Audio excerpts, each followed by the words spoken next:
Hello VIPs. Option trading addition ஆயிடுச்சு, அதுலேருந்து என்னால் வெளியில் வரவே முடியலை அப்படின்றவங்களுக்கும், ஆப்ஷன் ட்ரேடிங்கில் தான் நான் விட்ட பணத்தை எடுக்கணும் அப்படின்னு நினைக்கிறவங்களுக்கும் என்னோட அனுபவத்திலேருந்து உங்களுக்கு முக்கியமான டிப்ஸ் இந்த வீடியோவில் இருக்கும். வாங்க இப்போ நம்ம வீடியோக்குள்ளே போகலாம். தீபாவளி டிப்ஸாக ஆப்ஷன் ட்ரேடிங் பண்ணக்கூடிய ஆப்பை அன்இன்ஸ்டால் பண்ண சொல்லியிருந்தேன். அந்த ஆப்பை அன்இன்ஸ்டால் பண்ணுறது அப்படிங்கிறது கண்டிப்பாக உங்களுக்கு ஒரு மாத்திரை சாப்பிட்டா எப்படி கசப்பாக இருக்குமோ அந்த மாதிரி கொஞ்சம் கஷ்டமான விஷயந்தான். ஆனால் வேறு வழியே இல்லை, மாத்திரை எடுத்தால் தான் நம்மளுக்கு உடம்பு சரியாகுன்ற மாதிரி நம்ம இந்த ஆப்ஷன் ட்ரேடிங்லேருந்து கொஞ்சம் நம்மளை ரெக்கவர் பண்ணிக்கிறதுக்கு, நம்ம அதில் இன்னும் ஸ்டாண்ட் பண்ணுறதுக்கு நம்ம அந்த ஆப்பை தற்போதைக்கு அன்இன்ஸ்டால் பண்ணுறது தான் பெஸ்ட் சொல்யூஷன்.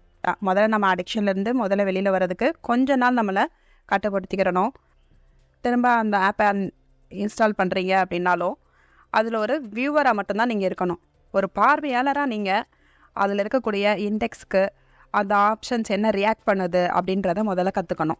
ப்ரீமியம் எப்படி ஒர்க் அவுட் ஆகுது, ப்ரீமியம் ஏறும்போது ஃப்யூச்சரில் இண்டெக்ஸ்க்கெலாம் எப்படி ரியாக்ட் பண்ணுது, ஏறும்போதும் இறங்கும்போதும் என்னெல்லாம் நடக்குது அப்படின்றத நீங்கள் முதல்ல ஃபஸ்ட்டு கற்றுக்கணும்.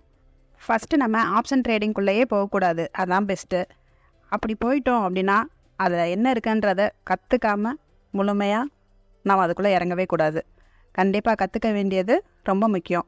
அப்படி நம்ம கற்றுக்க வேண்டியதில் முக்கியமான விஷயம் என்ன அப்படின்னா, price action, moving average, Fibonacci, option premium, data analysis, இதெல்லாம் 100% நம்ம கற்றுக்கணும். அதை கற்றுக்காமல் உள்ளே போகக்கூடாது. ஃபஸ்ட்டு பேப்பர் ட்ரேடிங் பண்ணணும்.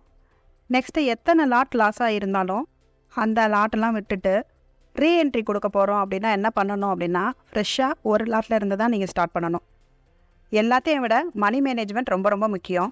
இன்வெஸ்ட் பண்ண போகிற அமௌண்ட்டு கடன் வாங்கின அமௌண்ட்டாவோ இல்லை வேறு ஏதாவது அடமானம் வாங்கின அமௌண்ட்டு ஒரு ஹார்ட் ஏர்ன்ட் அமௌண்ட்டாக கண்டிப்பாக இருக்கக்கூடாது. உங்கள்கிட்ட இருக்கக்கூடிய எக்ஸஸ் அமௌண்ட்டு இல்லை நீங்கள் ஏதாவது ஒரு பிஸ்னஸில் ப்ராஃபிட் எடுத்த அமௌண்ட்டை தான் நீங்கள் கண்டிப்பாக இன்வெஸ்ட் பண்ணணும். அப்படி ப்ராஃபிட் அமௌண்ட்டு தானே நம்ம இன்வெஸ்ட் பண்ணியிருக்கிறோம், நம்மக்கிட்ட எக்ஸஸ் அமௌண்ட்டு தானே நம்ம இன்வெஸ்ட் பண்ணியிருக்கிறோன்னு ரொம்ப அலட்சியமாகவும் இருந்துடக்கூடாது. எமோஷ்னல் கண்ட்ரோல் ரொம்ப ரொம்ப தேவை ஆப்ஷன் ட்ரேடிங்க்கு. நெக்ஸ்ட் என்ன அப்படின்னா, ஒரு சரியான ஸ்டாப் லாஸ் உங்களுக்கு வைக்க கற்றுக்கிறணும். அப்போ ஆப்ஷனில் பல நேரங்களில் ஸ்டாப் லாஸ் ஒர்க் அவுட் ஆகாது, முக்கியமாக பையர்ஸ்க்கு. ஸ்டாப் லாஸ் பண்ண கற்றுக்கிறது எவ்வளோ முக்கியமோ அதை விட முக்கியம் proper hedging and option selling கற்றுக்கிறதும். என்ன தான் நீங்கள் எல்லா டெக்னிக்ஸும் கற்றுக்கிட்டு நீங்கள் ஒரு ட்ரேடிங் பண்ண போகிறீங்க அப்படின்னா கூட ஒரு சஃபிஷியண்ட்டான மார்ஜின் மணி இல்லாமல் ட்ரேடிங்குள்ளே வரவே வராதிங்க. ஆப்ஷன் ட்ரேடிங்கில் லாஸ் ஆன அமௌண்ட்டை ஆப்ஷன் ட்ரேடிங்கில் தான் எடுக்கணும் அப்படின்ற மைண்ட் செட்டை மாற்றுங்க. ரீட்டைல் ட்ரேடர்ஸ்க்கு ஆப்ஷன் ட்ரேடிங் ஹைலி ரிஸ்கி. எப்போவுமே ஒரு ப்ரோ ட்ரேடர் மாதிரி யோசித்து நம்மளோட கேபிட்டலை ஃபஸ்ட்டு நம்ம சேவ் பண்ணணும். நம்மளோட ப்ராஃபிட் அண்ட் லாஸ் ஆப்ஷன் ட்ரேடிங்கில் எப்படி நடந்தது அதெல்லாம் நினச்சி திரும்ப திரும்ப நம்ம திங்க் பண்ணிகிட்டே இருக்கக்கூடாது. ஃபஸ்ட்டு நம்மளோட தாரக மந்திரமாக நம்மளுக்குள்ளே திரும்ப திரும்ப நம்ம நினச்சிக்கிற வேண்டிய விஷயம் ப்ரொடக்ட் கேபிட்டல் அப்படின்ற விஷயத்த நம்ம கவனமாக இருக்கணும்.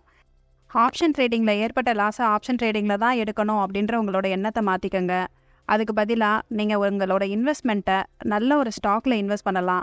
நிஃப்டி 50 ஸ்டாக்ஸு, இல்லைன்னா மியூச்சுவல் ஃபண்ட்ஸு, அப்போ இல்லைன்னா ஸ்விங் ட்ரேடிங், இந்த மாதிரி மூலமாக நீங்கள் பண்ணினீங்க அப்படின்னா உங்களோட முயற்சி ஆம வேகத்தில், அதாவது அந்த ப்ராசஸ் ரொம்ப ஸ்லோ டவுனாக இருந்தால் கூட உங்களால் ப்ராஃபிட்டை எடுக்க முடியும்.